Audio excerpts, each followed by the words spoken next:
दिल्ली के सीएम अरविंद केजरीवाल को supreme court की 2 जजों की बेंच ने आखिरकार बेल दे ही दिया और कोर्ट ने 12 सितंबर को ही सीबीआई मामले में नियमित जमानत दी थी।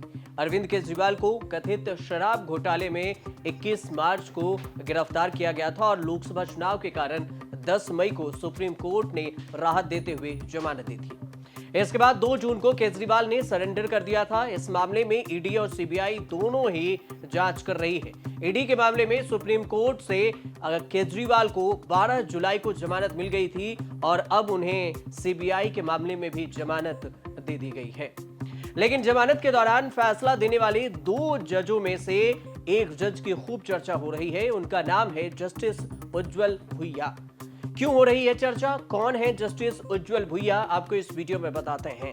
दरअसल अरविंद केजरीवाल को बेल सुप्रीम कोर्ट की 2 जजों की बेंच जस्टिस सूर्यकांत और जस्टिस उज्ज्वल भुइया ने सुनाई। दोनों में से जस्टिस भुइया ने जमानत का आदेश सुनाते हुए कई सख्त टिप्पणी की जो सीबीआई की कार्यप्रणाली पर भी दिखाता है।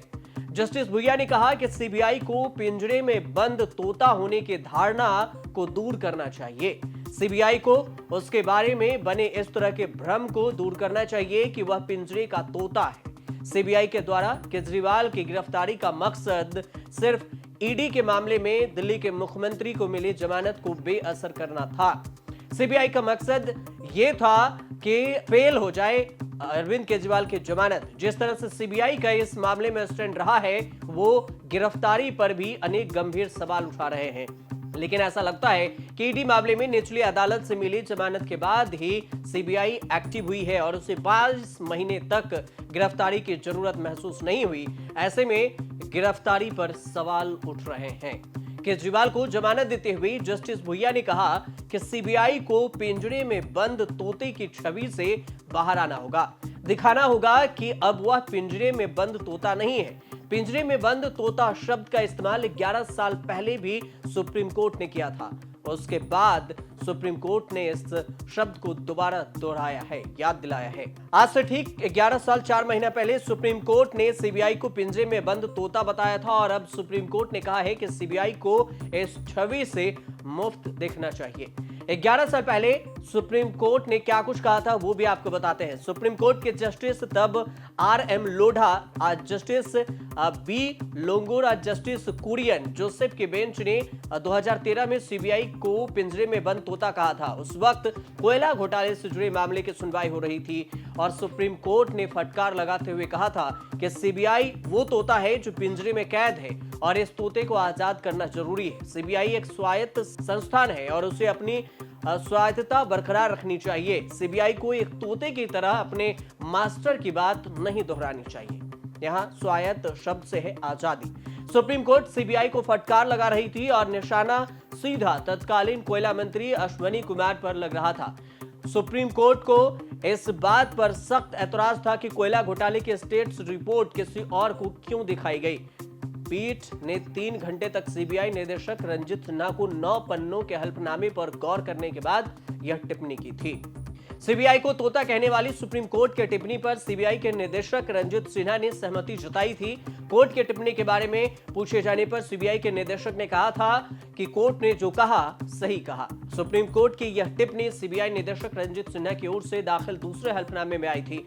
इस हल्फनामे में कहा गया था कि उस समय के केंद्रीय कानून मंत्री अश्वनी कुमार, प्रधानमंत्री कार्यालय और कोयला मंत्रालय के वरिष्ठ अधिकारियों ने कोयला ब्लॉक आवंटन की जांच रिपोर्ट में खास बदलाव किए थे। अब जस्टिस भुइया की ऐसी टिप्पणी पर खूब चर्चा हो रही है, तो अब आप जस्टिस भुइया के बारे में भी जान लीजिए कि आखिर जस्टिस भुइया है कौन। जस्टिस भुइया की अगर बात करें तो जस्टिस उज्ज्वल भुइया का जन्म 2 अगस्त 1964 को गुवाहाटी में हुआ था। उनके पिता सुचेंद्र नाथ भुइया एक वरिष्ठ वकील रहे और असम के पूर्व महाधिवक्ता थे।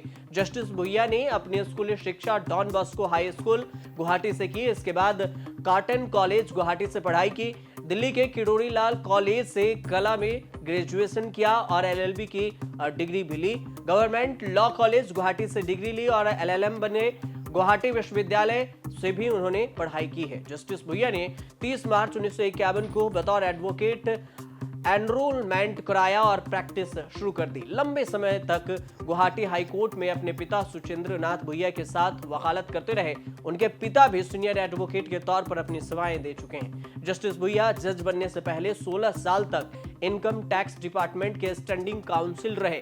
साल 1995 में बतौर जूनियर स्टैंडिंग काउंसिल शुरुआत की थी और बाद में प्रमोट हो गए थे। जस्टिस भुइया 17 अक्टूबर 2011 को गुवाहाटी हाई कोर्ट में एडिशनल जज के तौर पर नियुक्त हुए और साल 2013 में उन्हें परमानेंट जज बना दिया गया उनको। इसके बाद अक्टूबर 2019 में बॉम्बे हाई कोर्ट में नियुक्त हुए और करीब 2 साल तक वहां पर सेवा देने के बाद तेलंगाना हाई कोर्ट पहुंचे। इसके बाद यहीं पर साल 2022 में मुख्य न्यायाधीश बने। जस्टिस भुइया ने ईडी के मामले में दी गई जमानत की शर्तों पर भी सवाल उठाए, जिसमें केजरीवाल को मुख्यमंत्री सचिवालय जाने या फाइलों पर साइन करने से रोका गया है। कौन कौन सी शर्त रखी गई है केजरीवाल के जमानत पर, वो भी जान लीजिए। अरविंद केजरीवाल न तो मुख्यमंत्री कार्यालय और न ही सचिवालय जा सकेंगे। किसी भी सरकारी फाइल पर दस्तखत साइन नहीं कर सकेंगे जब तक ऐसा करने की जरूरत ना हो। अपने ट्रायल को लेकर कोई सार्वजनिक बयान या टिप्पणी नहीं करेंगे। किसी भी गवाह से किसी तरह की बातचीत नहीं करेंगे और इस केस से जुड़ी किसी भी आधिकारिक फाइल तक पहुंच नहीं रखेंगे। जरूरत पड़ने पर ट्रायल कोर्ट में पेश होंगे और जांच में सहयोग भी करेंगे। ये बात कोर्ट की तरफ से कही गई है, शर्त रखी गई है। आपको बता दें कि दिल्ली शराब घोटाले में सीबीआई ने 26 जून 2024 को अरविंद केजरीवाल को गिरफ्तार किया था। वहीं ईडी ने 21 मार्च 2024 को गिरफ्तार किया था। ईडी केस में 12 जुलाई को सीबीआई के माने तो आज 13 सितंबर को जमानत मिल गई। दोनों केसों में अब जमानत मिल गई। अब आपको अंत में बताते हैं कि 4 बड़े नेताओं को जमानत मिली। उसमें अरविंद केजरीवाल शराब घोटाले में बाहर हो गए। 21 मार्च को ईडी ने जमानत दी थी। इसके बाद 13 सितंबर को देखा जाए तो सीबीआई ने जमानत दे दी। इसमें जांच जो 2 बेंचों के जज ने इन्हें जमानत दी है। 13 सितंबर को अरविंद केजरीवाल बाहर आए हैं। मनीष सिसोदिया की बात करें तो 16 फरवरी 2023 को सिसोदिया को गिरफ्तार किया गया था। दिल्ली में जब नई शराब नीति लागू हुई थी तब आबकारी विभाग सिसोदिया के पास गई थी और सिसोदिया पर आबकारी मंत्री रहते हुए मनमानी और एक तरफा फैसला लेने का आरोप लगा था। सिसोदिया को 9 अगस्त को जमानत मिली थी। 2 नेता तीसरे आते हैं के कविता। बीआरएस के नेता हैं के कविता और के कविता को 13 मार्च को गिरफ्तार किया गया था और ईडी का दावा है कि आम आदमी पार्टी के नेताओं के लिए विजय नायर और दूसरे लोगों को साउथ ग्रुप ने 100 करोड़ रुपए की रिश्वत दी थी। कविता इस साउथ ग्रुप का हिस्सा थी। सुप्रीम कोर्ट ने 27 अगस्त को उन्हें जमानत दे दी। और चौथे नंबर पर आते हैं संजय सिंह। आम आदमी पार्टी के राज्यसभा सांसद हैं संजय सिंह और संजय सिंह को ईडी ने पिछले साल 4 अक्टूबर को गिरफ्तार किया था। संजय सिंह पर आम आदमी पार्टी के आरोपियों ने 2 करोड़ रुपए रिश्वत लेने का आरोप लगाया था। संजय सिंह को सुप्रीम कोर्ट ने इस साल 2 अप्रैल को जमानत दे दी थी। अब ऐसे में चारों नेता बाहर हैं और आम आदमी पार्टी की अगर बात करें तो हरियाणा में विधानसभा का चुनाव भी नजदीक है और चुनाव में केजरीवाल का जेल से बाहर आना बीजेपी और कांग्रेस दोनों के लिए चिंता का विषय जरूर बन सकता है, क्योंकि दोनों पर इस बार केजरीवाल हरियाणा चुनाव में खुलकर प्रचार करेंगे। हरियाणा में 5 अक्टूबर को वोटिंग है और 8 अक्टूबर को इसके परिणाम आएंगे। ये वीडियो आपको कैसा लगे हमें जरूर कमेंट कर बताइएगा।